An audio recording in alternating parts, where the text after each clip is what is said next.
Thank you, Mr President. My question is to the Minister representing the Prime Minister, Senator Birmingham.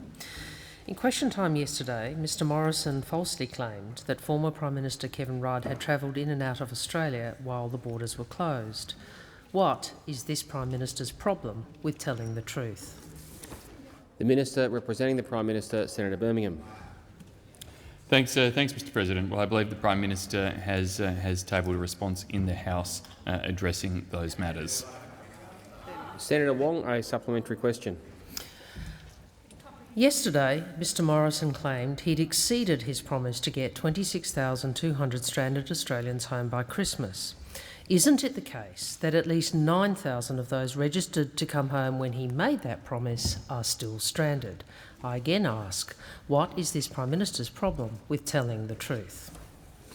Senator Birmingham. Well, Mr President, since September 18, more than 43,000 Australians have returned home. More than 43,000 have returned home since September 18.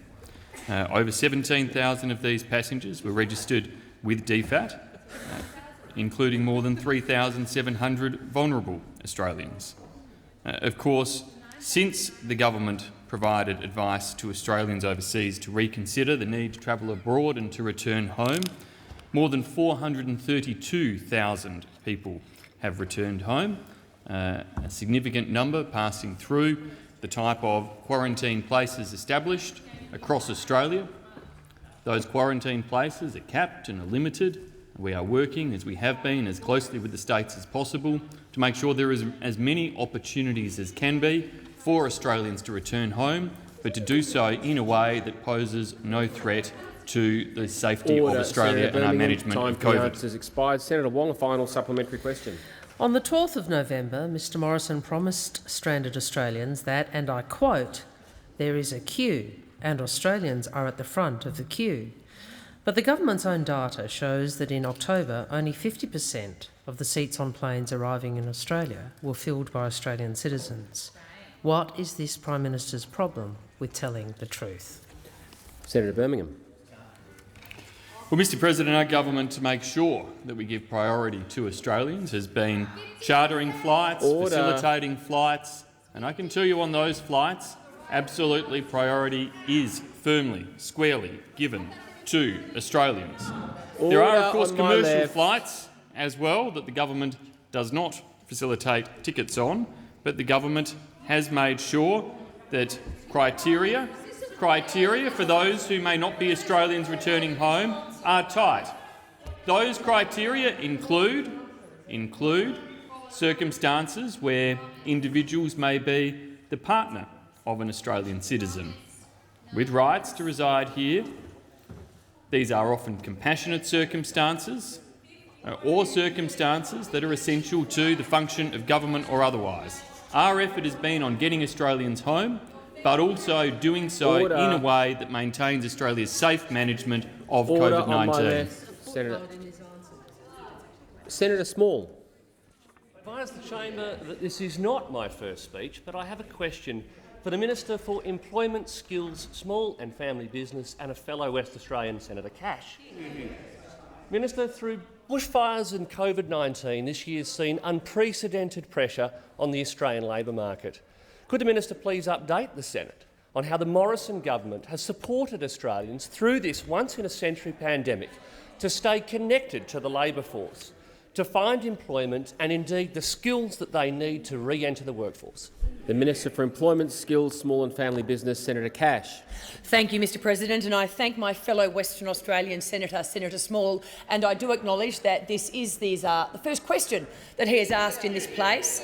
But can I also acknowledge that he very much comes to this place representing the backbone of the Australian economy, because one of the hats that he has worn is as a small business owner, someone who knows what it's like to have sleepless nights, to employ people and to build up a business. And in that respect, he's certainly a welcome skill set in the Senate. So congratulations, Senator Small.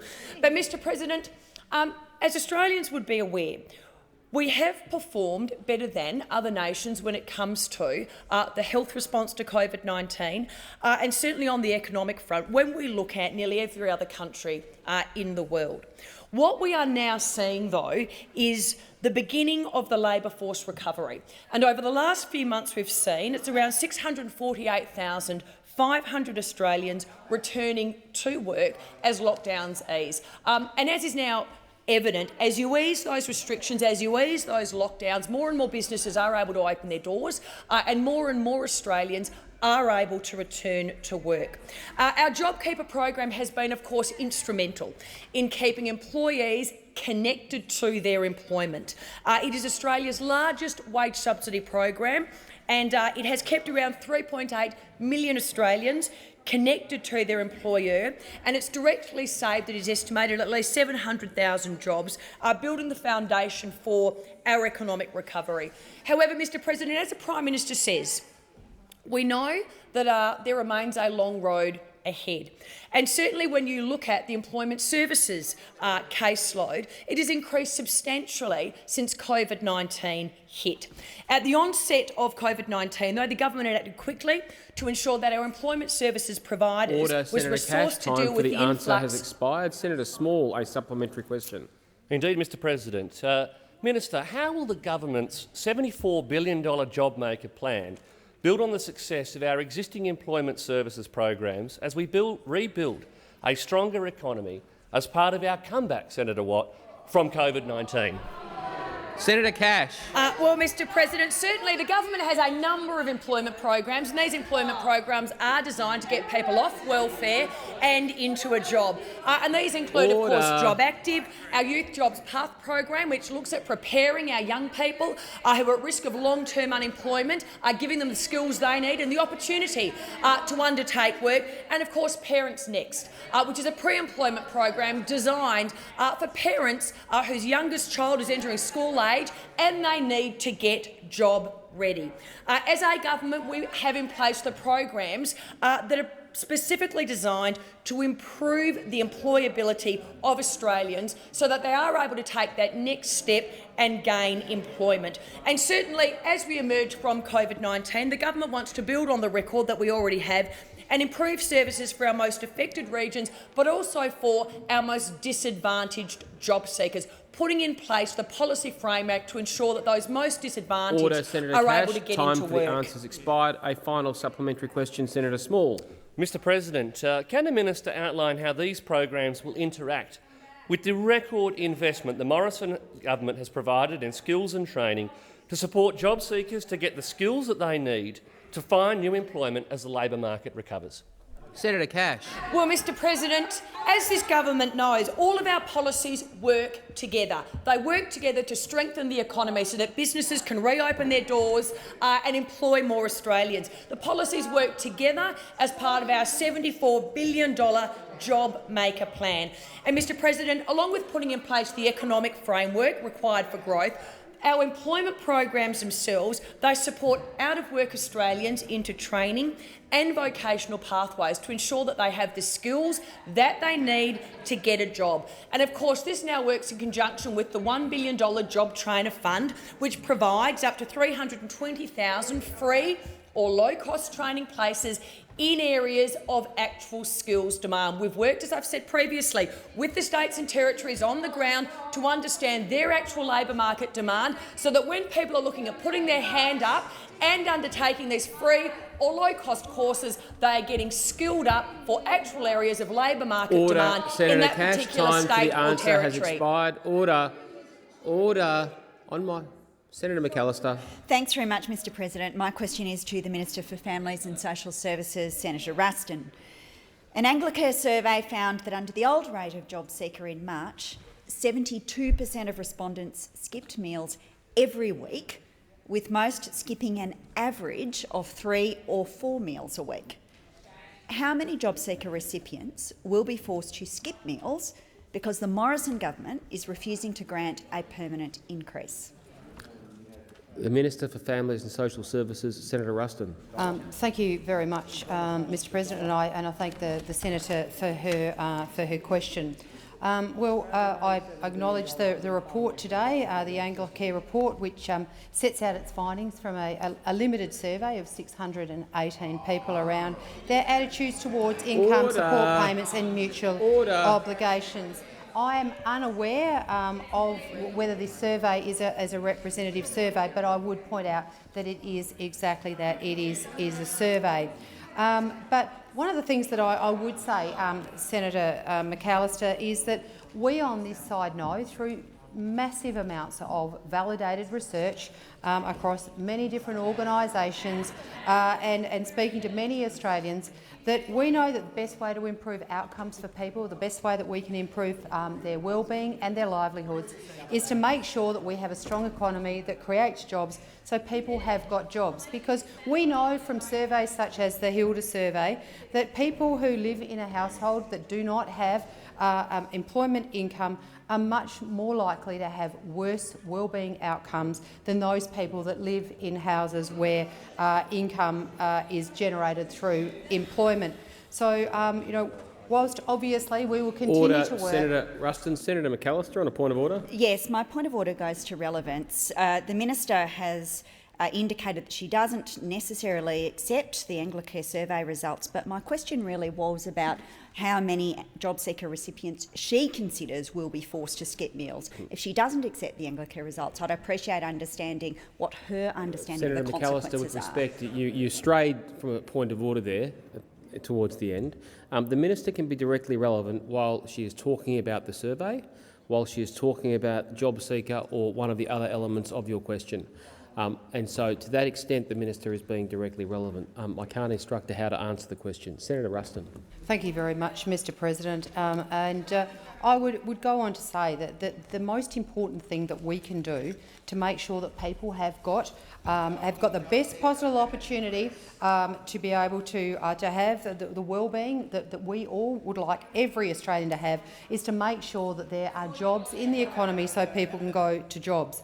I'd also point out that the government remains committed to supporting Australians through this pandemic. In fact, in a minute coming into this place will be some legislation that we seek to extend the coronavirus supplement to enable people to be able to have that additional level of support as we recover from this pandemic. Order, Senator Ruston. Senator McAllister, a supplementary question. Thanks, Mr. President. Following the initial reduction to the coronavirus supplement, an ACOS survey found in September that 80% of respondents would skip meals and reduce their intake of fresh fruit and vegetables. How many children will be forced to skip meals and miss out on fresh fruit and vegetables because the Morrison government is refusing to grant a permanent increase to job seeker support to their parents? Senator Ruston.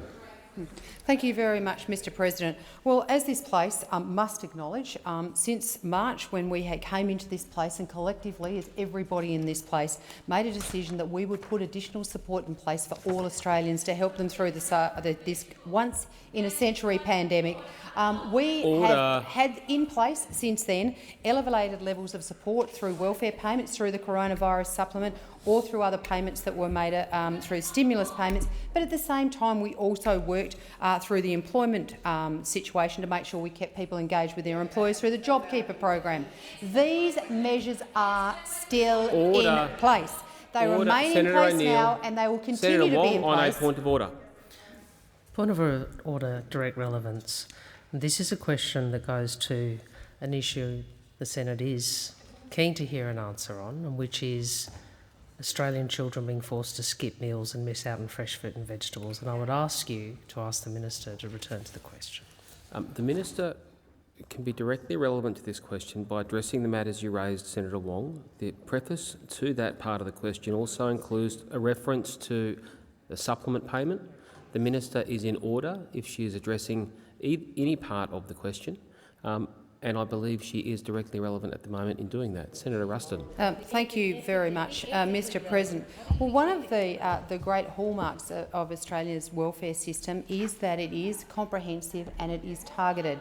And in addition to the payments, the elevated level of payments that are currently available to people on welfare, we also have a number of other payments to Senator support Ruston, them. time has expired. Senator McAllister, a final supplementary question. Thanks, Mr. President. Why is the Morrison government prioritising spending $15 million of taxpayers' money on a marketing campaign praising a comeback while leaving Australians behind and forcing them to skip meals during the deepest recession in almost a century? Senator Ruston. Thank you very much, Mr President. Well, during the last, in 2019, this government spent in excess of $200 billion supporting Australians through our very comprehensive welfare system. And I can assure you, Senator McAllister, in 2020, the amount of support that has been provided to the Australian public who find themselves on tough times will be significantly higher than that $200 billion that was spent in the previous year, because we as a government, with the support of those opposite and those everyone in this chamber and in the other place, voted to support Australians with elevated levels of payment during that time. In response to your question, this government has stood side by side with Australians who've done it tough through this pandemic. We remain side by side with those people, and we'll continue to support them for as long as is needed. Time for the answer has expired. Senator O'Neill. Senator Waters. Thanks, President. My question's to the Minister representing the Environment Minister, Senator Birmingham. A recent paper in top scientific journal Nature showed that after 3 severe mass coral bleachings in just 5 years, the coral cover of the Great Barrier Reef is now at 50%. Half the corals are dead. Dead coral does not grow back. It's climate change that is the primary cause of that loss. How much of the Great Barrier Reef has to die before this government will adopt a climate policy that isn't written by the fossil fuel industry? Minister representing the Minister for the Environment, Senator Birmingham.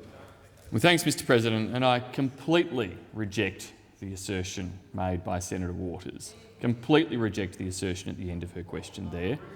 Our government consistently has worked to make sure that Australia has the policies in place to implement the commitments that Australia has made through the Kyoto Protocol, through stage 2 of the Kyoto Protocol commitment period, and we now continue to work hard to implement policies necessary to meet our commitments in relation to the Paris Agreement.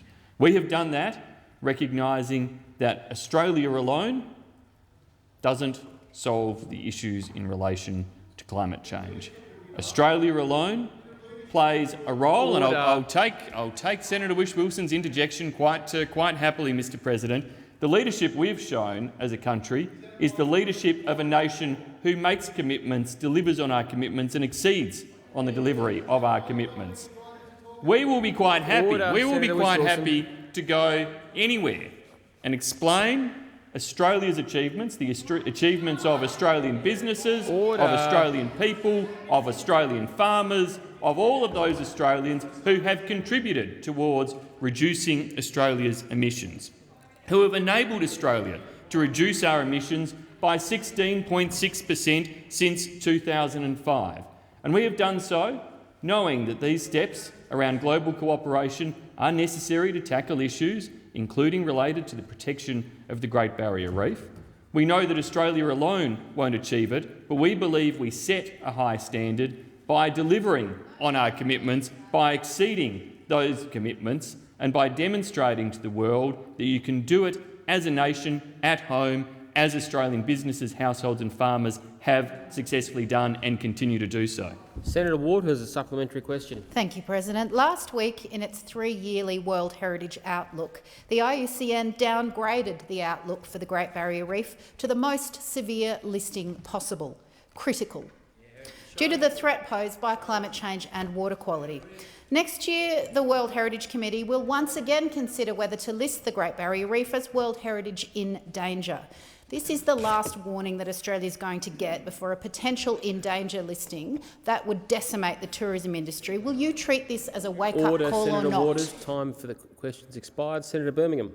Thanks, Mr President. Well, in addition to the action that Australia has taken on emissions reduction and that we continue to take in collaboration with the rest of the world, we have absolutely acted to invest through our reef plans in collaboration with the Queensland Government to tackle other threats and challenges to the Great Barrier Reef. We know that sedimentary runoff can and does have a real impact in relation to water quality in the reef, and that's why we've invested in a range of different practical initiatives to be able to support and improve that water quality in the reef, to tackle practical issues like the crown of thorns starfish and ensure that works to minimise and eradicate the impact of crown of thorns continue as a result of the type of investments made by our government across a range of different mechanisms to support the reef health and to ensure it continues to be a crucial asset for Australia and our ecology. Senator Waters, a final supplementary question. Thank you, President. The reason for both the mass coral deaths and the IUCN outlook of critical is climate change. At 1.5 degrees, we lose 90% of global coral reefs, and at 2 degrees, we lose all of them. Your government's policies have us on track for 4.4 degrees of warming. When will you adopt strong 2030 targets and an actual climate plan to give the reef any hope of survival? Senator Birmingham. Well, Mr President, a few points there. Firstly is the oversimplification of the challenges the reef faces by the Australian Greens. I cited in my previous answer issues around water quality, issues around crown of thorns starfish. There are real issues in addition to the work to be done on climate change, and we continue to make sure that we tackle all of those issues as part of a comprehensive reef management plan that we have worked, despite political and other differences, with Queensland governments to fund and to implement and to deliver over a period of time. When it comes, Mr President, to the work around emissions reduction, I again point to the fact that Australia, since 2005, has achieved a 16.6 reduction in our emissions. New Zealand has reduced theirs over a similar period of time by 1%. Canada has largely flatlined. The OECD average is around 9%. So, Mr President, when it comes to domestic emissions reductions, Australia stands tall. Has expired. Senator Griff. Thank you, Mr President. My question is to the Minister for Trade, Senator Birmingham. Minister, as you know, wine exports are a billion-dollar industry in South Australia and employ many thousands of people. China's new wine tariffs will devastate many businesses and people across the state. Already there are reports of jobs being lost and businesses cutting back in the new year. And just today, the ABC has reported China is adding more restrictions even on Australian beef.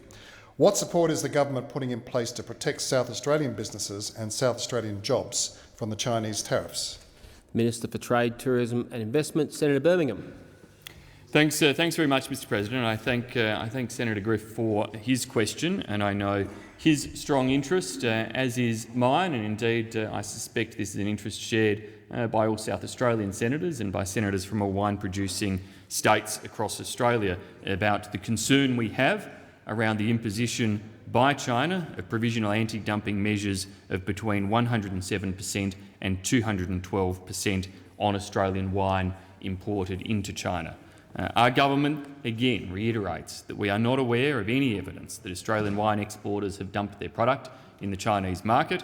Indeed, to the contrary, our exporters have worked hard to establish themselves as reliable suppliers of premium wine to the China market. They've done so selling at, on average, the second highest price point in the China market, for which China is for Australian exports of wine the highest large price point market, demonstrating that far from dumping, we absolutely send premium product at premium prices into that market. We are working closely in response to these issues with the Australian wine industry to respond, to use the 10-day window provided by the Chinese Ministry of Commerce for a response to their findings and to support the Australian industry in their response to these investigations. We also continue to work closely with industry to seek to pursue every other opportunity for Australian exporters to be able to tap into the rest of the world. Under our network of trade agreements that our government has negotiated, Australian exporters have opportunities in countries like Korea and Vietnam, in the United States under previous FTAs, in Japan as of next year, to be able to export wine duty-free, tariff-free into those markets. We want to support them to grow those markets as we aspire to do so in other markets around the world too. Senator Griff, a supplementary question. Thank you, Mr President. Minister, job losses will be concentrated in a handful of South Australian regions such as the Barossa and McLaren Vale. Now, the Commonwealth has historically established regional adjustment funds to assist displaced workers in specific areas. These funds stimulated local investment, offered retraining and provided employment services. Will the Minister commit to supporting workers with a wine industry adjustment fund? Senator Birmingham. Well, Mr President, we provide a range of measures to support the wine industry in terms of their marketing and access to other sales opportunities around the world. We do that through the wine equalisation tax rebate that sees, in the case of most small wine producers, them paying no net wine equalisation tax at all. We do that through funding and support provided to Wine Australia that helps and enables exporters to be able to grow and reach into other markets around the world. Our commitment is certainly to continue to work closely with the Australian wine industry, who has shown a great resilience and adaptability over a period of decades. It's an industry that has seen surpluses and vine pools, as well as shortages and planting schemes, and so it knows that these challenges come from time to time. I am confident that by standing alongside them, we will be able to help them pivot to other markets and pursue those other opportunities. Senator Griff, a final supplementary question. So I'll take it, Minister, that you won't commit to supporting with a wine industry adjustment fund based on your answer. We've now experienced a damaging series of trade disruptions across many sectors, with the government's approach primarily being reactive. Does the government accept the need for a proactive approach to building resilience? And you did mention resilience previously, Minister. And if so, what actions are you planning to take? Senator Birmingham. Thanks, Mr President. I thank Senator Griff. The resilience in terms of opportunities for Australian exporters comes from the range of opportunities and avenues that are available to them. When our government was elected, around 27% or thereabouts of Australia's exports were covered by preferential tariff access into export markets. As a result of the work we have done, not just through the China FTA, but by negotiating FTAs that give preferential access into markets like Japan, the Republic of Korea, Canada, Mexico, Vietnam, Indonesia, Hong Kong, Peru.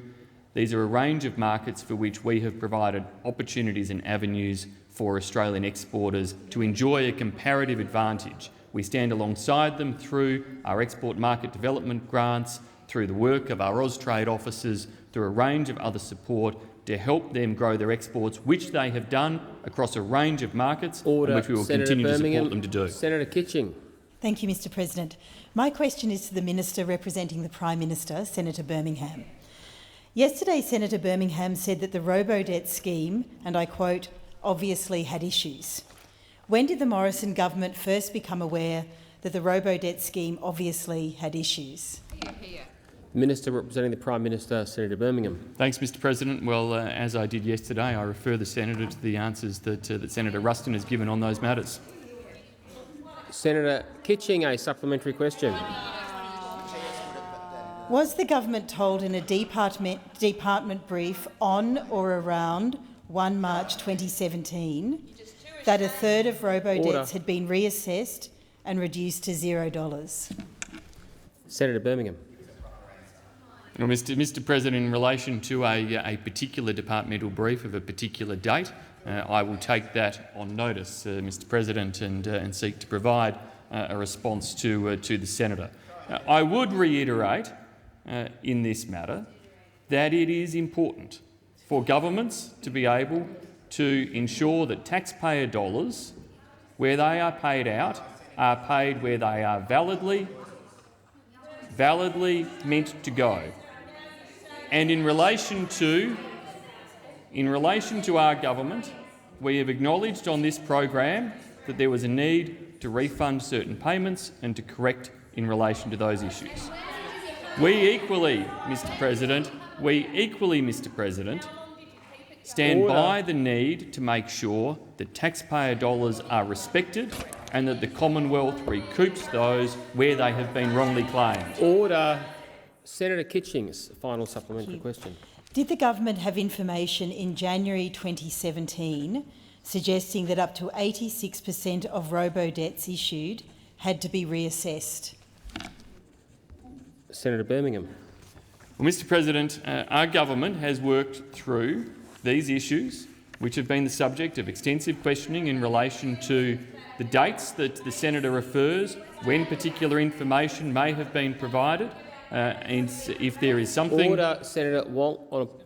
Okay, Senator Birmingham. Something further in relation to the information I took on notice before that I suspect has probably already been dealt with through Senate Estimates Committee hearings and questions that have been of a highly repetitive nature to Senator Ruston around dates and times. Order. But if there is something further to be provided there, I will make sure that is included in the answer I took on notice before. But Mr President does not negate from the fact that governments ought to make sure taxpayer dollars go to the purpose for which they're intended, and our government will continue to do so where we can and where appropriate. Order. Order. Senator McMahon. Thank you, Mr President. My question is to the Minister representing the Minister for Energy and Emissions Reduction, Senator Birmingham. Can the Minister update the Senate on how the Morrison-McCormack government's plan to ensure reliable, secure and affordable energy will support jobs, particularly in my Northern Territory, as part of our economic comeback from COVID? Order. Order. The Minister representing the Minister for Energy and Emissions Reduction, Senator Birmingham. Thanks, Mr President. I thank Senator McMahon for her question, a passionate Territorian who knows full well that the natural resources, the energy resources of the Territory are crucial to its domestic economy and indeed to so many of its export opportunities as well. And indeed our government is focused on delivering affordable, reliable energy to support the economy, including the economy of the Territory, and new jobs. Affordable and reliable power will help to lower cost of living pressures on families, to ensure local businesses can grow and thrive, which of course in turn helps to ensure that comeback of jobs and the economy across the board that we are seeing right now. Australia's competitive advantage has always been based on its cheap energy, and the right mix around renewables, gas and energy sources are central to our ongoing economic recovery and competitiveness. We expect to see those natural resources working effectively for Australians, and a key part of this is to deliver to Australians, to industry and businesses who rely upon it, the gas resources that are necessary at the right price. Our focus is on unlocking supply, ensuring efficient transportation and empowering Australian consumers. We know that gas is a critical enabler of Australia's economy, supporting a manufacturing sector employing 850,000 Australians across the board. We know also that the Territory relies on gas generation to keep the lights on, with almost 60% of electricity generation in the Territory coming from gas. And though that mix may change over time, it is an important part of any transitional growth in the renewable sector as well. The Territory is in a prime position to take advantage of the opportunities and benefits of gas. With a skilled workforce, this can grow to both onshore and offshore development opportunities. It can help with the transition in terms of a lower emissions future without imposing new costs on businesses, but whilst growing jobs and opportunities across the Territory. Senator McMahon, a supplementary question. Thank you. Can the Minister outline to the Senate how our government is investing in new energy technologies that will benefit Territorians? Senator Birmingham.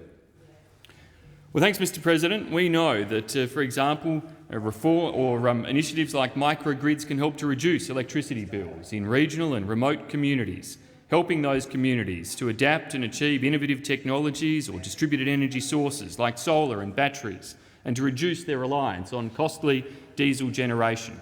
Round 2 of our Regional and Remote Communities Reliability Fund opens on the 16th of December and will help fund feasibility studies that will look at establishing a microgrid or upgrading existing off-grid technologies which would better meet the electricity supply needs of regional and remote communities. Under round 1 of the program, $5.5 million was delivered for the Territory across 5 grants in 25 different locations. We have also invested more than $2 million through ARENA in the Alice Springs Future Grid project, which aims to overcome barriers to generating renewable energy and support affordable renewable energy for 30,000 residents in Alice Springs and communities up to 130 kilometres away. Expired. Senator McMahon, a final supplementary question.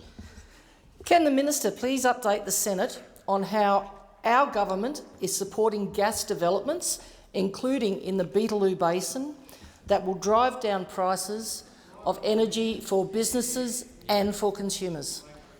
Senator Birmingham. Well, thanks, Senator McMahon. As part of our government's policies there, we look to unlock, as I said before, new gas supply that can help to drive down prices for all Australians, particularly those job-creating Australian businesses and industries who rely upon it. Under our reforms, the Beetaloo Basin is one of the first of our government's 5 strategic basin plans. These plans highlight the ways that the gas development in the basin can be accelerated, and we welcome the opportunity to work with the Northern Territory Government on this. Unlocking the Beetaloo is an exciting economic opportunity for the Northern Territory.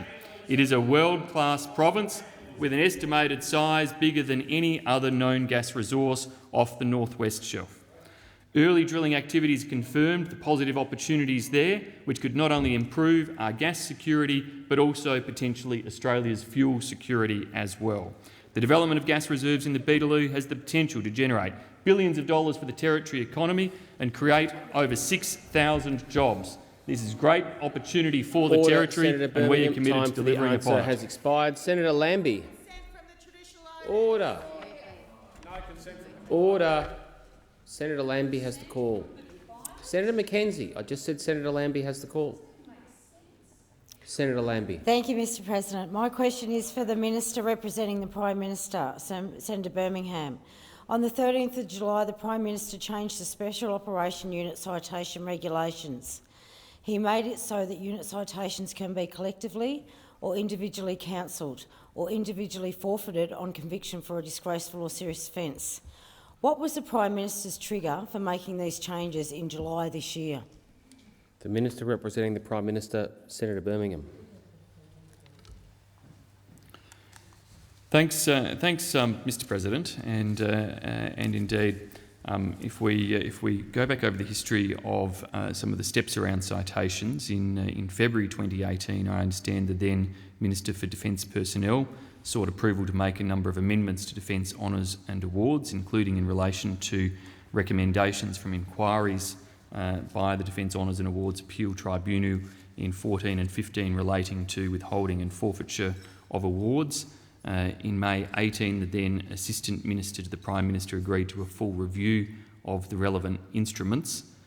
Following extensive drafting efforts in May 2020, the Minister for Defence recommended a range of changes to Australian Operational Service Medal, the Australian Defence Medal and unit citations, and those were then given effect in accordance with the normal process in July 2020. So, Senator Lambie, the point, I guess, of going through that history is that, in fact, it dates right back, if we to 2015, when a full review of Defence Honours and Awards, medals and instruments were undertaken.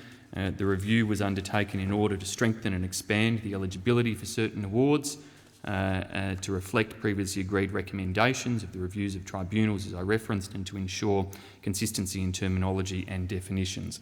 They were the reasons for those changes, Senator.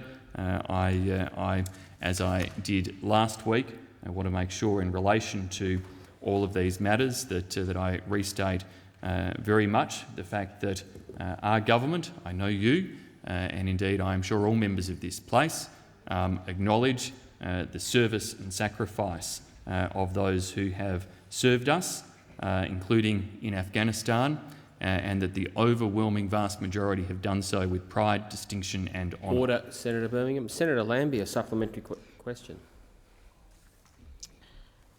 Thank you, Mr President.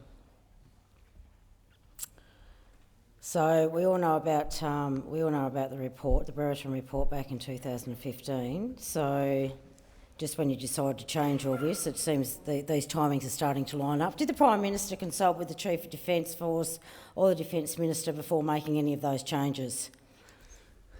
Senator Birmingham. Thanks, Mr President. Well, as I said, in stepping through the process there, the changes that were made in July of 2020 were a function of quite a long process dating back some 6 years. So there were extensive consultation opportunities through that time, from the original recommendations of the reviews by the Defence Honours and Awards Appeals Tribunal in 2014 and 15, and then subsequent opportunities for consultation which were certainly undertaken by the relevant agencies of government. Senator Lambie, a final supplementary question. Thank you, Mr President. The Prime Minister's changes were the first time the regulations for this citation have been amended in 30 years. Why, after 30 years, were these changes made a few months before the Brereton report was handed down, and is that just a coincidence? Senator Birmingham. Well, thanks, Mr President. Indeed, the processes around these, starting in 2014 and 2015, actually began before the Brereton report was even commissioned. So it certainly is the case that the initial instigators, if you like, of these changes in relation to citation and award practices dated back prior to the commissioning of the Brereton report. The changes were made well before that report was completed and before the Prime Minister was briefed on it. The Prime Minister was only briefed on the content of that report in November of 2020, some months after the changes had been made in July of 2020. Mr President, the government understands the extreme sensitivities in relation to these matters. It is why we expect them to be handled with sensitivity and why we are at pains to stress and reinforce the fact that we have nothing but the highest of regard for the exemplary service of the vast majority of Australia's servicemen and women. The answer has expired. Senator Polley. Thank you, Mr President. My question is to the Minister for Aged Care and Senior Australians, Senator Colbeck. How many older Australians in their 80s and 90s are still waiting for their approved level 4 packages because the Morrison government have left them behind? The Minister for Aged Care and Senior Australians, Senator Colbeck. Thank you, Mr President. I don't have the exact number for level 4 with me, but Mr President, the number of Australians waiting on the national priority list for aged care home care packages is just under 100,000 as of the beginning of November. I don't have the breakdown for each level, Mr President, but Mr President, that number of people who are waiting for home care packages has of course reduced significantly over the last 12 months or so since March last year. Mr President, when in March last year the number of people waiting for a home care package was about 129,000 people, Mr President, it's now under 100,000 people at about 99,000. And that, Mr President, is because of the significant investment that we have put into the home care sector over recent years, Mr President. $4.6 billion invested into home care packages, Mr President, since the 18-19 budget. 23,000 packages at a cost of $1.6 billion over the forward estimates in this year's budget, Mr President, announced just recently, and of course 6,105 new home care packages announced in July as part of the economic statement that we announced in July. So almost 30,000 new packages this financial year, Mr President. So from when we came to government in 2013, when there were only 60,000 home care packages in the system, there will be 185,000 packages in the system by the time we get to the end of this financial year, Mr President. So, Mr President, I'm happy to come back to the chamber with the exact number of people on a level 4 package that are on the national priority list. As I've said, the total number on the national priority list is about 99,000. Senator Polley, a supplementary question. Mr President, why is the Minister still sending letters to older Australians to advise them that they've been assigned a home care package, even though they've passed away 12 months ago? Senator Colbeck. Thank you, Mr President. It is very unfortunate that some people receive letters, and I've had communication with some of those families myself, Mr President, that have received a letter offering a home care package or about a home care package. In some circumstances, it's to inquire whether they intend to take up their allocated home care package after they've passed away. But, Mr President, unfortunately, the responsibility for notification of deaths goes through state systems, and sometimes, Mr President, it takes... Order. Mr President, and sometimes it takes some time for those notifications to pass through to the Commonwealth, Mr. President. So this is not as the opposition. This is not as the opposition might like to try and portray some sort of blame-shifting exercise. It's a fact that Senator sometimes Wong, the systems take Senator time Rennick. to report through to the system, Mr. President. Order, I Senator have Colbeck. asked Mr. President Time on a for number the of answer occasions. has expired, even though I struggled to hear it. Senator Polley, a final supplementary question. How many letters has the minister sent to older Australians advising they've been assigned a home care package after they've sadly passed away? Can you now promise that no more grieving families will receive these distressing letters? Senator Colbeck. Thank you, Mr. President. Mr. President, unfortunately, I'm not able to guarantee that no further families will receive such a letter. Unfortunately, I have asked to be able to do that on a number of occasions, but unfortunately, the flow of data doesn't give me the capacity to be able to do that. Senator Polley, on a point of order.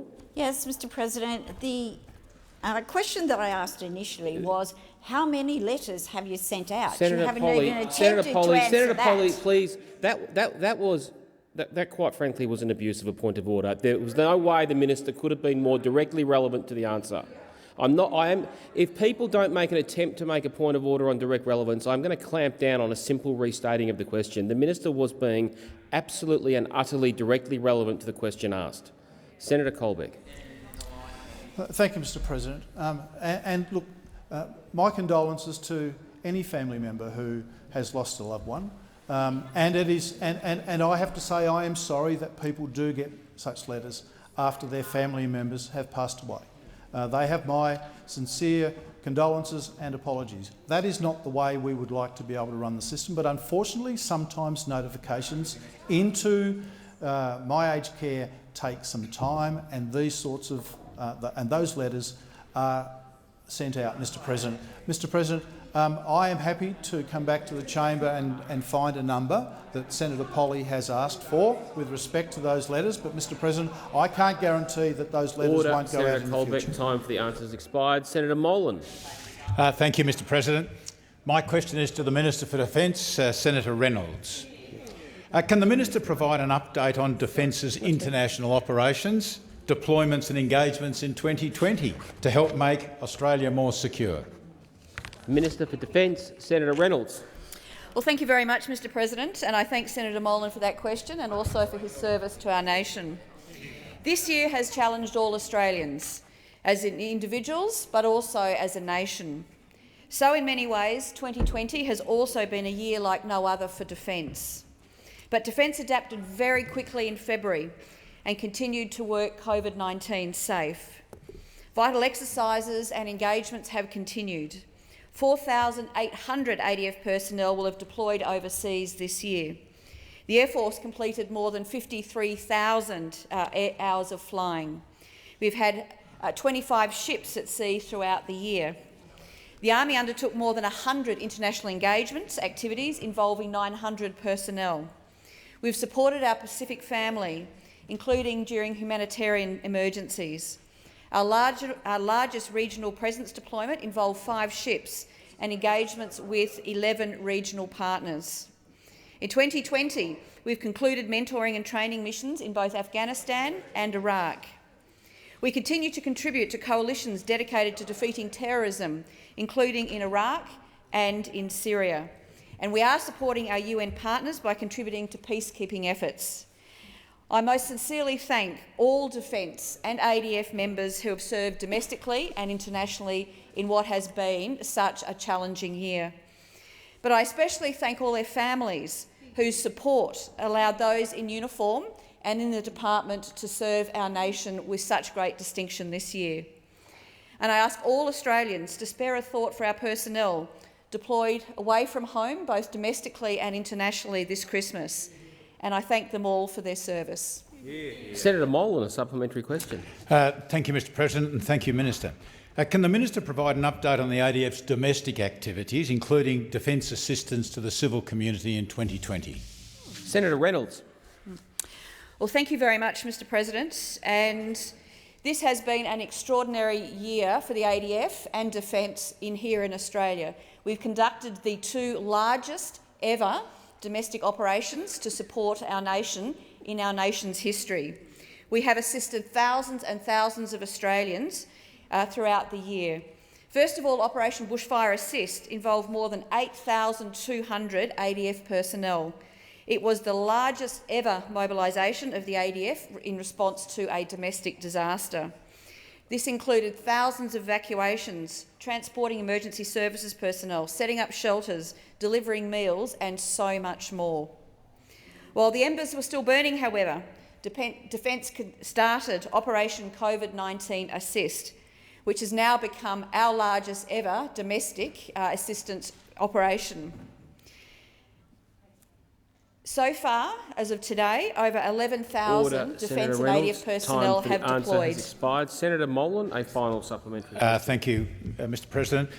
As part of Defence's extensive assistance to Commonwealth, State and Territory authorities during this year, how has the Royal Australian Air Force's No. 34 Squadron helped to provide continuity of government and our democratic processes in 2020?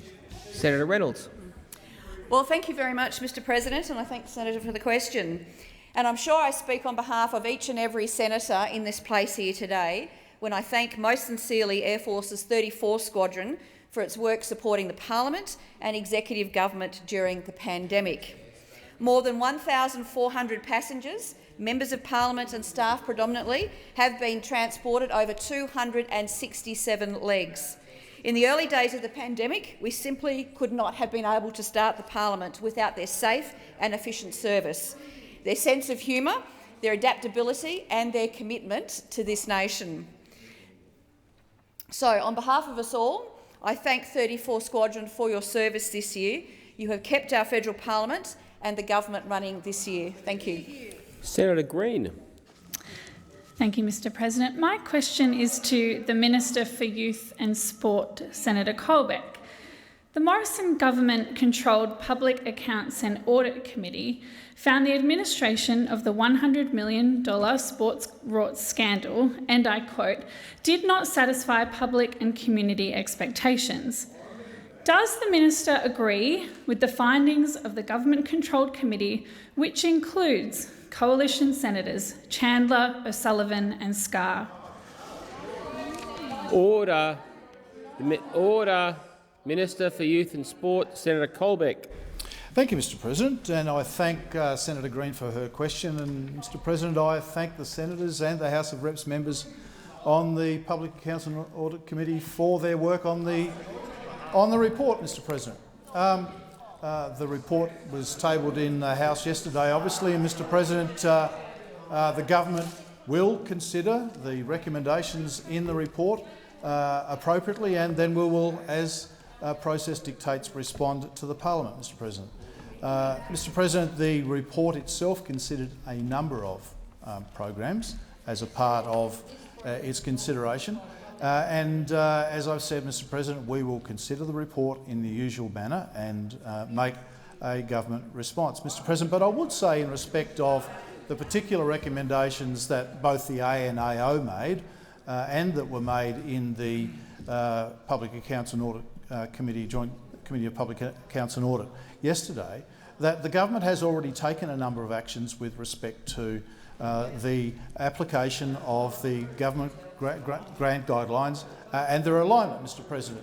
The Sport Australia accepted all three recommendations that the ANAO made to them with respect to the ANAO report, Mr President, and the government accepted the recommendation that was directed to the government and has put in place measures to effect all of the recommendations of the ANAO report, Mr President.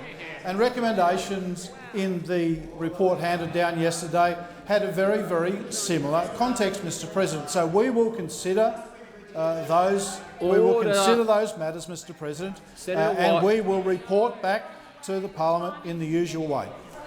Order. Senator Green, a supplementary question. Thank you, Mr President. The government-controlled committee found there was, and I quote, significant uncertainty regarding the legal basis for the minister's role in approving grants. Does the minister agree that Senator Mackenzie should appear before the Select Committee on Administration of Sports Grants to explain her understanding of decision-making, including the involvement of the Prime Minister? Order. Senator Colbeck. Mr. President, it's not up to me to determine what another senator does. That is not my role, Mr. President. Mr. President, my understanding of the circumstances. Order. Senator Wong. Senator Watt. Senator Colbeck, continue. Thank you, Mr. President. And my understanding is that Senator Mackenzie has provided a substantial submission to the committee. She's provided support to the committee with respect to their work, Mr. President, but it is not the role of one individual senator in this place, any individual senator, to dictate what another senator might do, Mr. President. We are all elected here in our own rights. We are all elected here in our own right. Order. Senator Wong. Sorry, Senator Birmingham. A point of order, Mr. President. You have called Senator Wong to order quite a number of times. A couple of times, today. actually, Senator Wong. Thank you, Mr. Thank President. you. Senator Colbeck. Oh, Senator Wong? Yeah, well, on the point of order, I accept that, but it is not about one person. Senator it's about Wong, the Westminster system, Mr. President. Senator Wong, I had been calling you to order. Senator Colbeck, have you to continue? Thank you, Mr. President. My understanding of the circumstances is that the committee's written to Minister Mackenzie seeking her further assistance. Senator Mackenzie will clearly make a decision with respect to that. Senator Green, a final supplementary question. Thank you, Mr. President. Senator Green is on her feet. Senator Watt, Senator Pratt. Senator Green. If even the government-controlled committee, which includes Senators Chandler, O'Sullivan and Scarr, acknowledges evidence of the favouritism shown to government seats and MPs and Liberal Party candidates in the allocation of sport grants, why can't the Prime Minister tell the truth? Senator Colbeck. Mr. President, I'm not sure that I would characterise the report in the context that Senator Green tries to portray it here in the chamber today, Mr. President. Mr. President, having had a look at the report, having considered its recommendations, it talks about the processes of the operation of a number of grant programs, including the Community Sport Infrastructure Grants Program, Mr. President.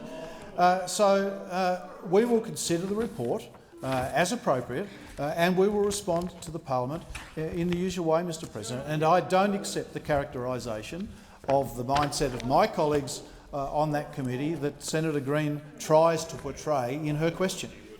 Senator McLaughlin. Thank you, Mr. President. My question is to the Minister representing the Minister for Home Affairs. Will the Minister update the House on how the Morrison government is working to keep Australians safe from the threat of terrorism and violent extremist ideologies? The Minister representing the Minister for Home Affairs, Senator Cash. Thank you, Mr. President, and I thank Senator McLaughlin for the question. And Mr. President, as you'd be aware, a fundamental priority of the Morrison government is to keep Australia and Australians safe. Despite the onset of the COVID-19 pandemic, the reality is that the threat of terrorism has unfortunately not subsided. The Morrison government has, however, invested record amounts of funding in our law enforcement agencies. The investment we're making in, for example, ASIO, into AUSTRAC and other agencies within the Department of Home Affairs, it is directed at keeping Australians safe. We know that during COVID-19, many terrorist organisations have sought to exploit the increased time that Australians have spent at home and online.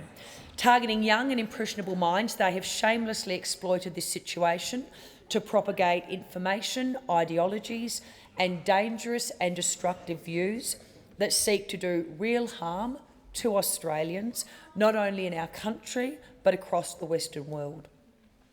What we have unfortunately seen in Paris, in the United States, across Asia and the Middle East are the sort of atrocities that these people would seek to perpetrate in Australia and on Australian soil against innocent men, women and children. As a government, we need to ensure that we are able to deal with the threat of terrorism whenever it may eventuate. Since September 2014, we have had 117 people charged as a result of counter-terrorism operations, and there are 22 people currently before the courts for terrorism-related offences. These are people that would seek to do significant harm to Australia and Australians. But the Morrison government is working night and day to make sure they are not successful. Senator McLaughlin, a supplementary question. How is the Morrison government investing to keep Australians safe online and protect Australia from increasing cybersecurity threats? Senator Cash.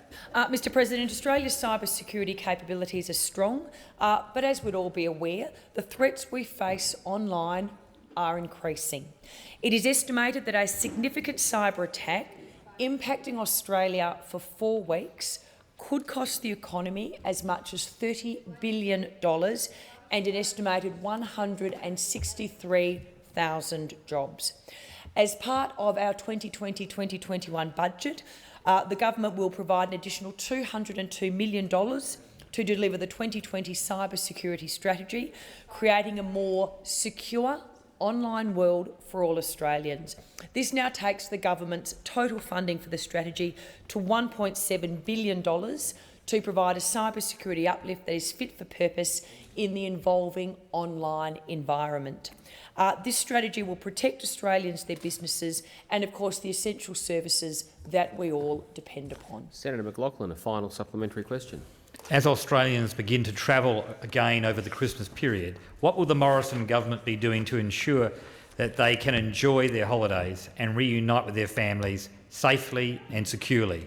Senator Cash. Well, Mr President, since the Morrison government was elected to office, we have now passed 20 tranches of national security legislation.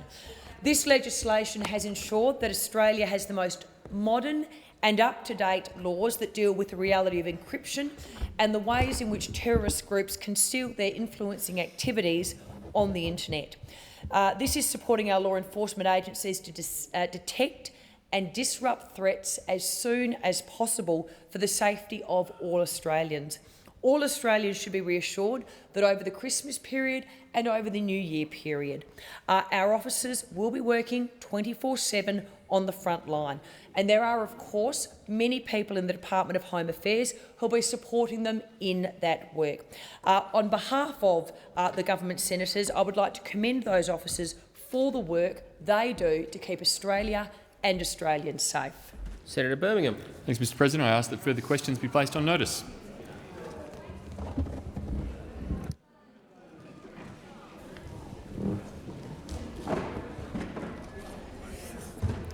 Are there any motions to take note of answers? Senator Keneally. Thank you, Madam Deputy President. I rise to take note. Senator Keneally, sorry, I think Senator Colbeck is seeking the call. Thank you, Deputy President.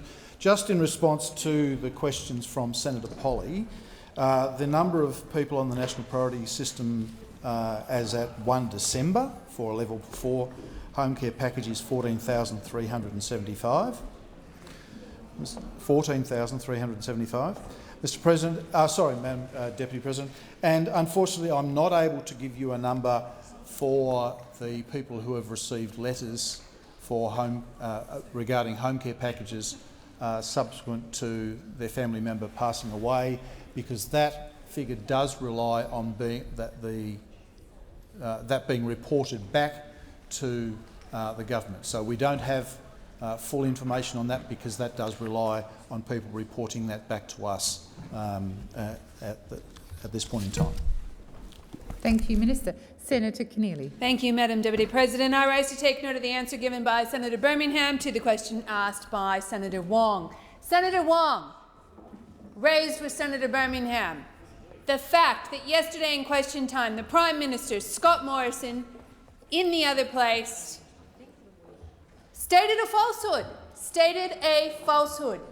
And this is often the way with this Prime Minister, on his feet, in question time, just throwing out accusations without basis, without foundation. What did he claim? He claimed that the former Prime Minister, Kevin Rudd, had been going in and out of Australia, taking up quarantine spaces from stranded Australians.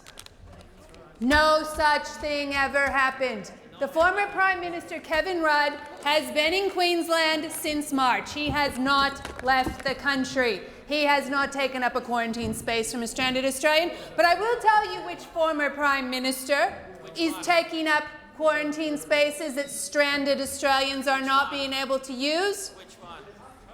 Senator Ciccone asks, which one? Former Prime Minister Tony Abbott.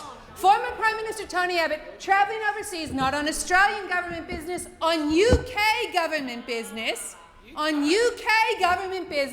going overseas, coming back, taking up a quarantine space, going overseas again, coming back, taking up a quarantine space. That is 2 stranded Australians who will not spend Christmas with their families because of former Prime Minister Tony Abbott. Not former Prime Minister Rudd, as Scott Morrison falsely claimed, but former Prime Minister Tony Abbott. We haven't heard about that from Scott Morrison.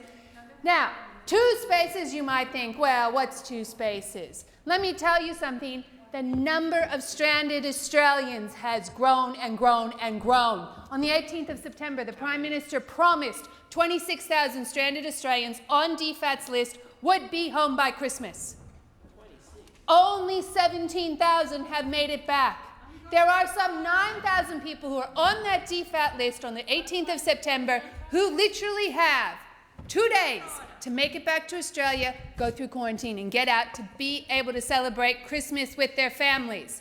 And of course they have a hope of celebrating Christmas with their families. The Prime Minister promised it would happen. Now when the Prime Minister makes a promise, maybe the people of Australia should be able to rely on it.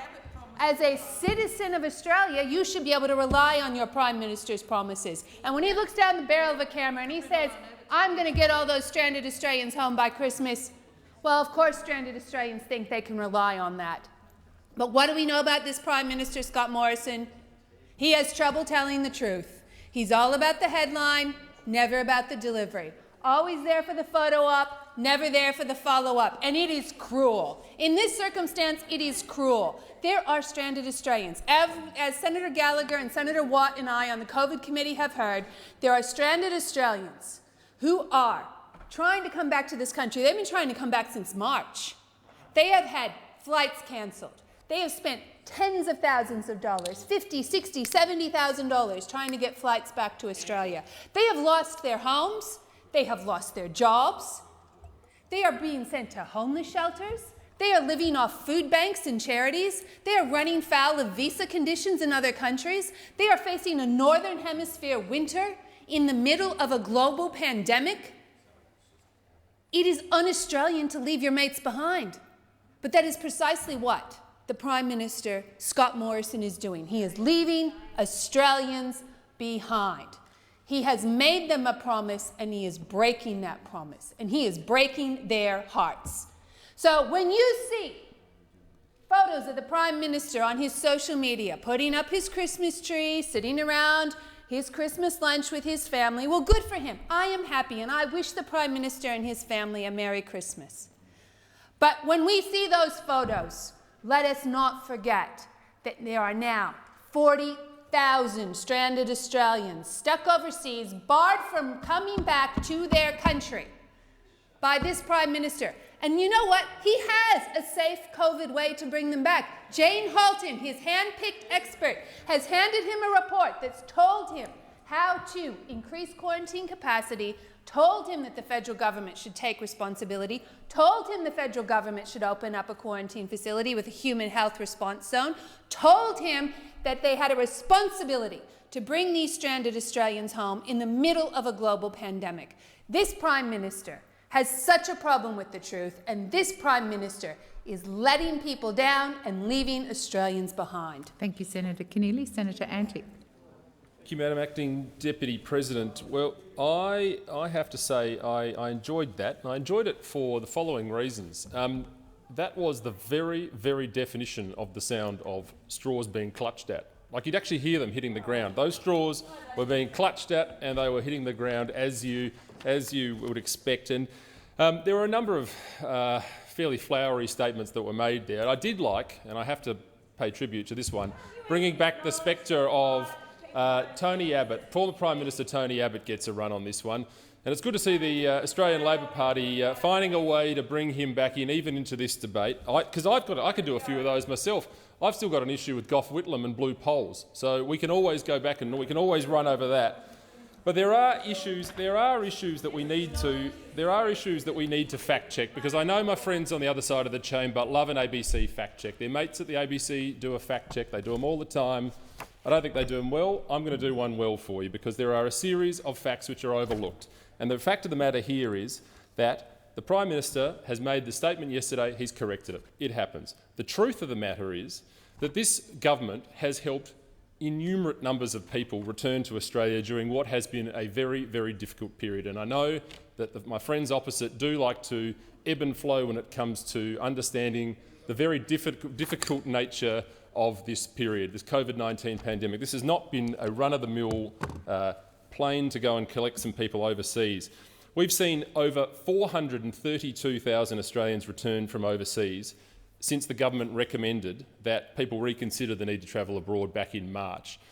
432,000 people. Now, my friends across there on the other side of the chamber like to make it sound like everyone's just been abandoned. Everyone's just been abandoned. The government's just dropped hands and left everyone stranded on various different hotspots. It's just not the case.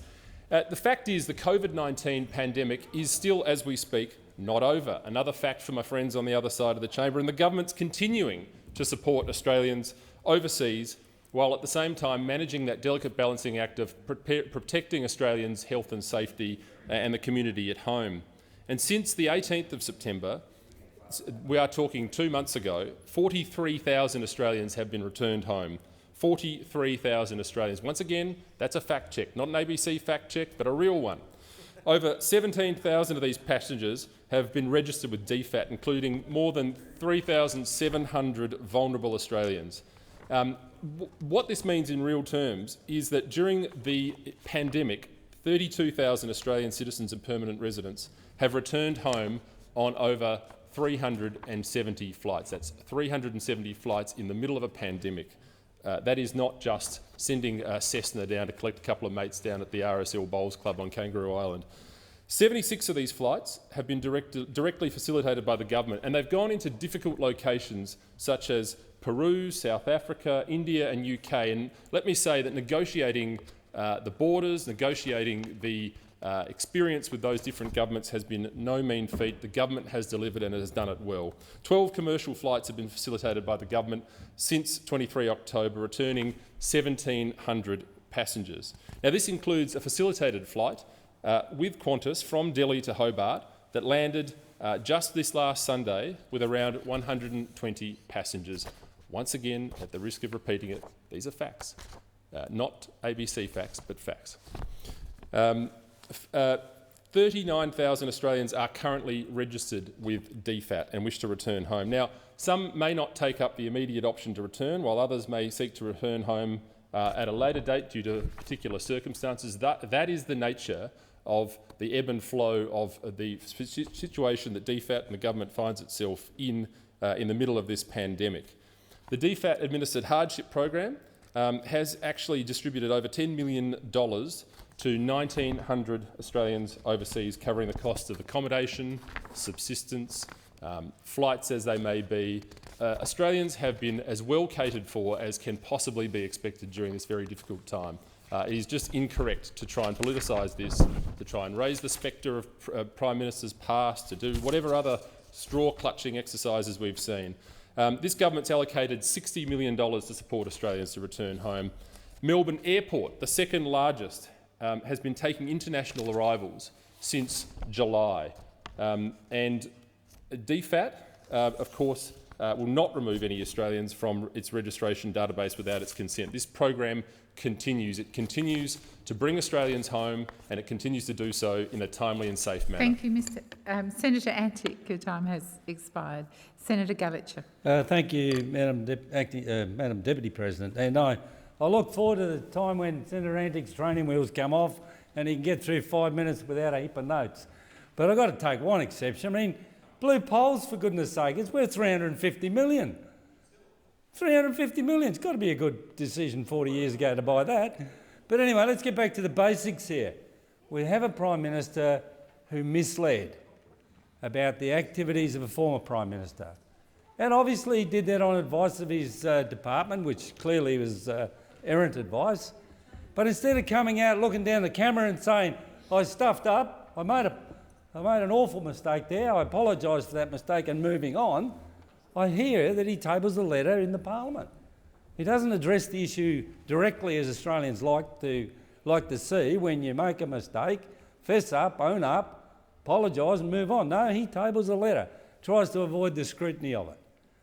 And, you know, all of this angst that's on these Australians who are stranded far away in difficult circumstances could be avoided, as I said earlier in this week, if they allocated 1/10 of the political will and finances that they did when they set up a regional processing facility in Nauru to take care of 657 people.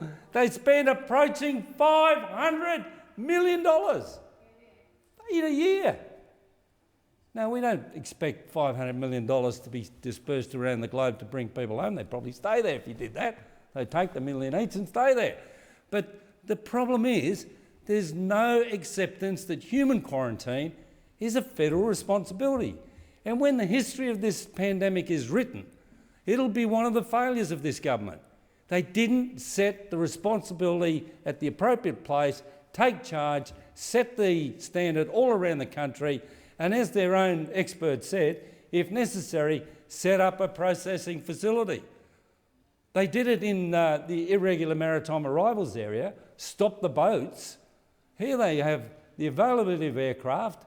They could just lease them, sell the seats in them or whatever, get people to appropriate places, process them, 14 days, allow them to get home.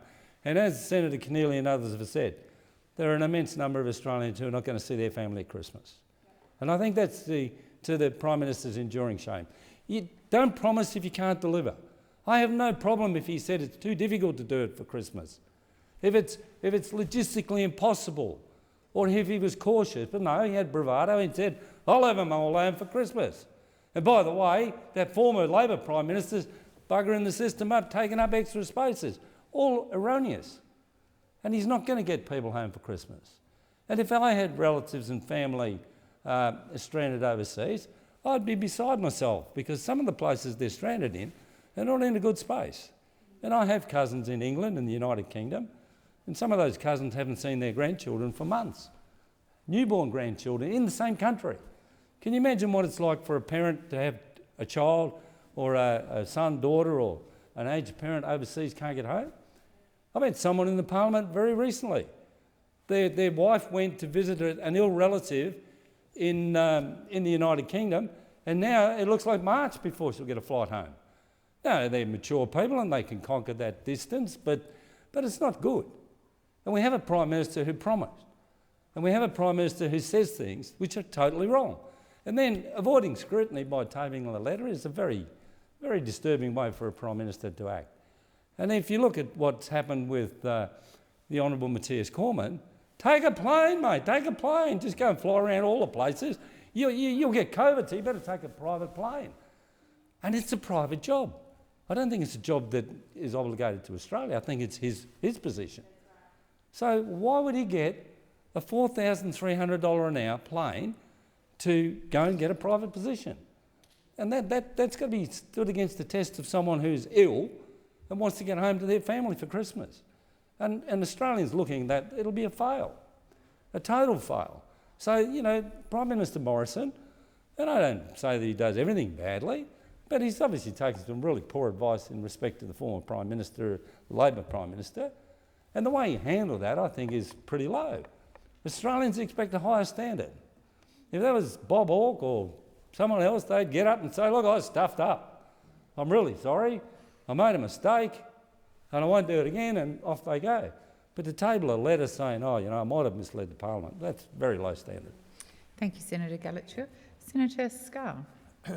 Thank you, Madam Deputy President. Well, I must say I agree with Senator Gallacher in relation to his observation with respect to blue polls. I think it was, and I did get an acknowledgement from Senator Gallacher as he left, I think it was actually a great investment, and I think it's probably worth somewhere north of $350 million the current day.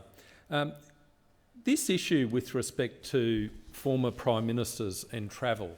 Now, I think it was, and my wife Louise, if she's watching, would remind me, I think it was about a month ago that my wife was walking our two rescued greyhounds, Chloe and Faye, and actually walked past our former Prime Minister, Kevin Rudd, who has a family member who lives in our suburbs, and had a convivial exchange with him.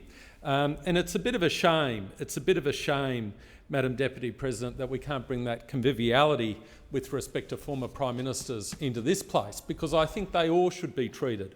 I think all former Prime Ministers should be treated with the respect that their service to our country commands. And I say that with respect to Prime Ministers from both sides of politics. And the fact of the matter is that when our Prime Minister became aware of the fact that a statement he made in the House of Representatives in response to a personal attack against a former Prime Minister in Tony Abbott, let's not forget that, it was in response to a personal attack against a former Prime Minister in relation to Tony Abbott. In response to that, our Prime Minister said something which was incorrect, and then at the first opportunity, he wrote to the clerk, and this is what he said. I'm writing to inform you that in question time today I made the following statement in response to a question from the member for Corio in relation to Australians returning home from the pandemic based on information I understood to be correct at the time. Quote, I thank the member for his question and wonder why he'd want to bring personalities into this, that Mr Rudd has done the same thing, given that Mr Rudd has done the same thing, end quote. I have subsequently been advised that Mr Rudd has not travelled internationally during the pandemic and was not one of the 95,525 individuals who had been independently granted an exemption. The letter goes on. I also apologise to Mr Rudd for the statement and am pleased to correct the record, end quote. What is not transparent about that, Madam Deputy President? What is not transparent about that? At the first opportunity,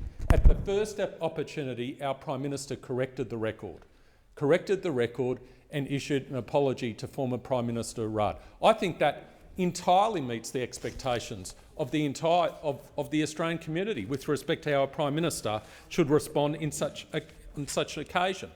And then when that issue is raised by Senator Keneally, she reverts back to attacking former Prime Minister Tony Abbott. She can't resist it. Senator Keneally can't resist the personal attack. She can't resist it. She reverts back to the personal attack on former Prime Minister Tony Abbott, who is not in a position to defend himself in this place. He's not in a position to defend himself in this place. And then Senator Keneally makes it was quite a demeaning, sneering comment about the Morrison family celebrating Christmas lunch on Christmas Day. Totally gratuitous, totally unnecessary, does nothing to advance public debate in this nation, absolutely nothing. And it represents all about politics, all about that type of politics which Australians are absolutely fed up with. Sure, let's talk about the priority of getting Australians home. Absolutely. And I've spoken to Australians trying to get home. I've spoken to their families. I've done everything in my office to facilitate that. And I actually give my congratulations. To our staff and personnel within DFAT with respect to everything they've done in response to this 1-in-100-year pandemic. I think they have been extraordinary in very difficult cases, in very extreme circumstances. Let us not forget that Melbourne International Airport, our second largest international airport in this country, has been closed for months and months and months because of the debacle in Victoria. But you never hear that mentioned. You never hear that mentioned on the other side. You never hear that mentioned on the other side. You don't hear mentioned about the impact that has had in terms of logistics, in terms of bringing Australians home. I wish all my fellow Australians well as we lead up to Christmas and hope as many of them get home as possible. Your time has expired. Senator Ciccone. Thank you, Madam Deputy President. And I think it's a bit unfair today that we're hearing the government trying to blame the opposition to try and raise, I think, is a very valid point which is, why is it that the government went out publicly and made the offer, made the promise that they would be bringing all these Aussies home?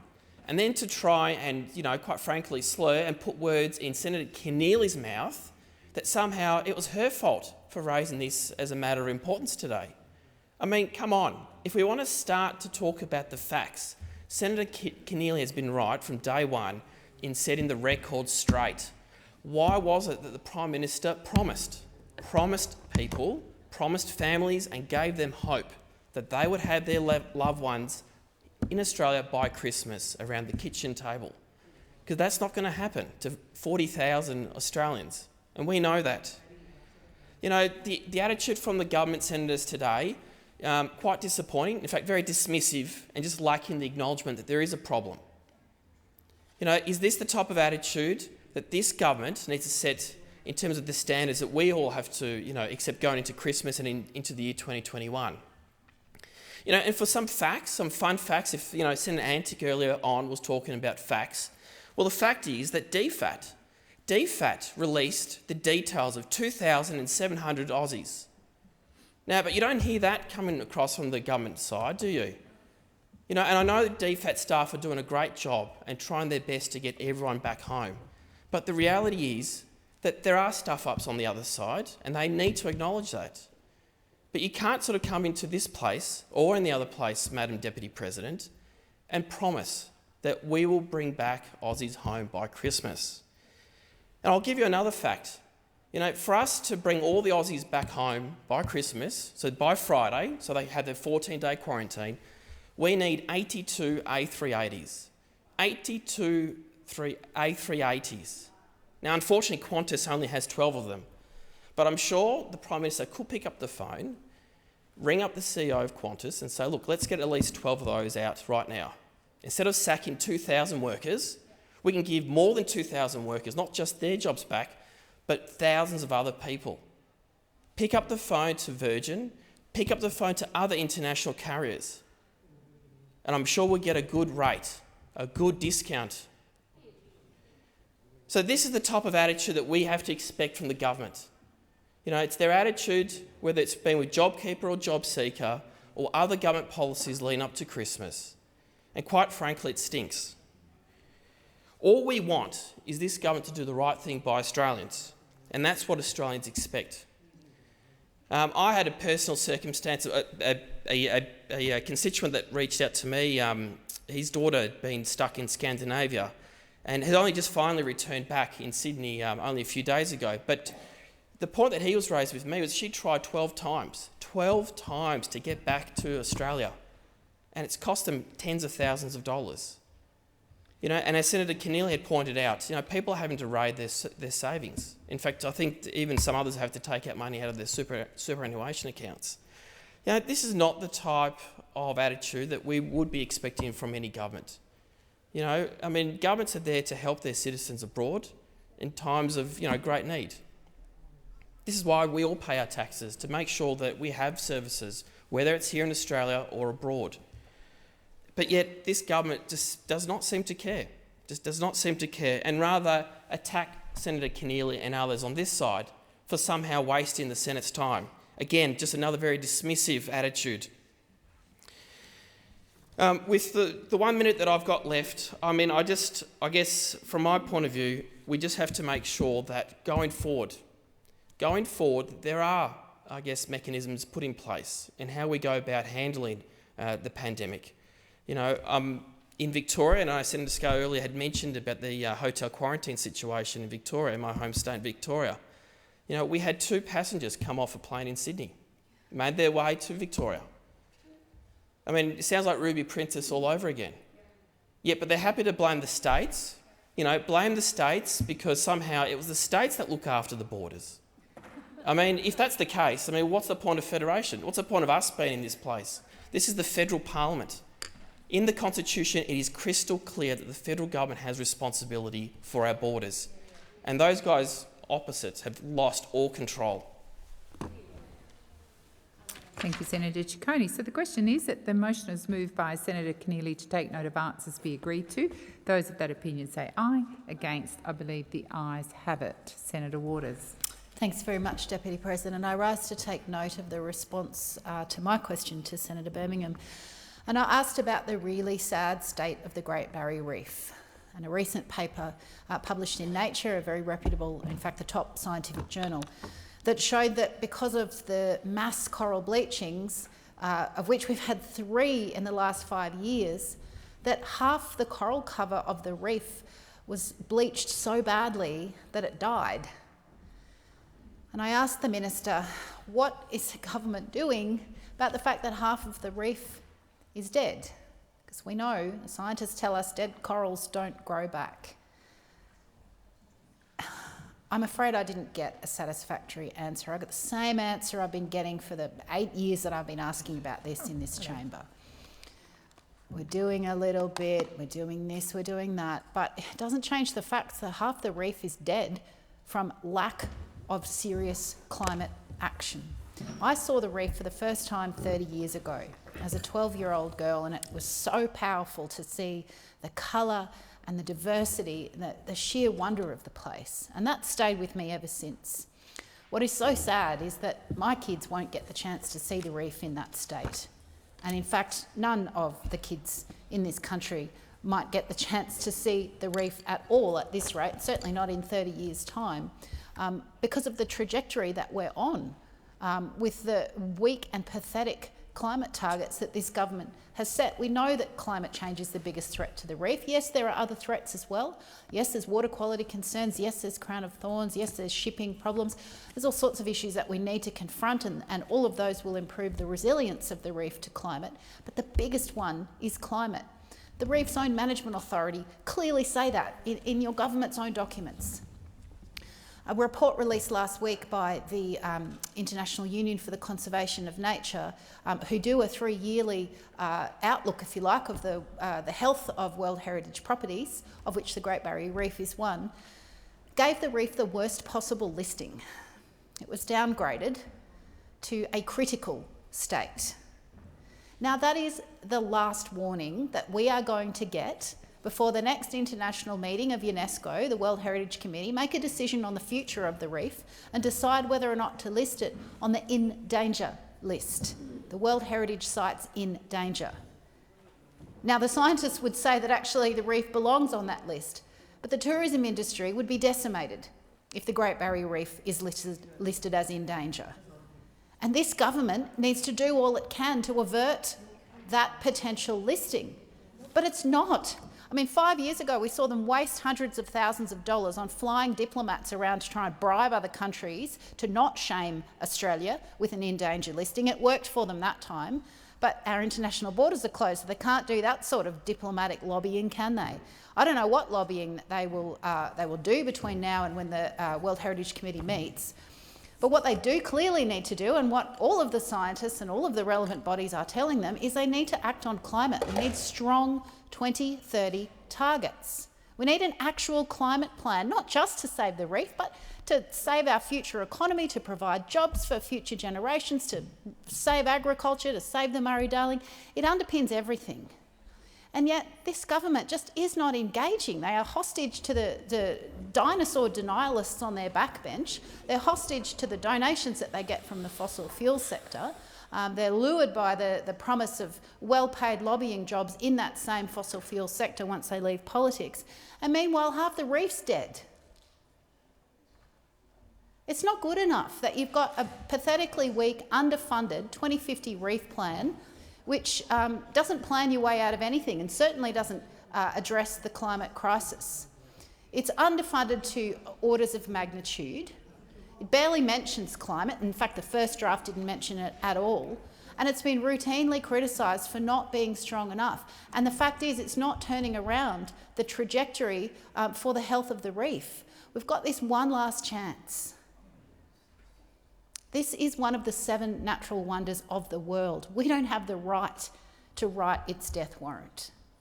And when half of it has already gone, this government must listen to the science, adopt strong 2030 emissions reductions targets, and do what's necessary to give the reef any chance of survival. Please Please listen to the scientists. Question is the motion moved by Senator Waters be agreed to. Those of that opinion say aye. Contrary, no. The ayes have it. Are there any notices of motion to be given for another day? There being none, we shall move on. Senators, on the 25th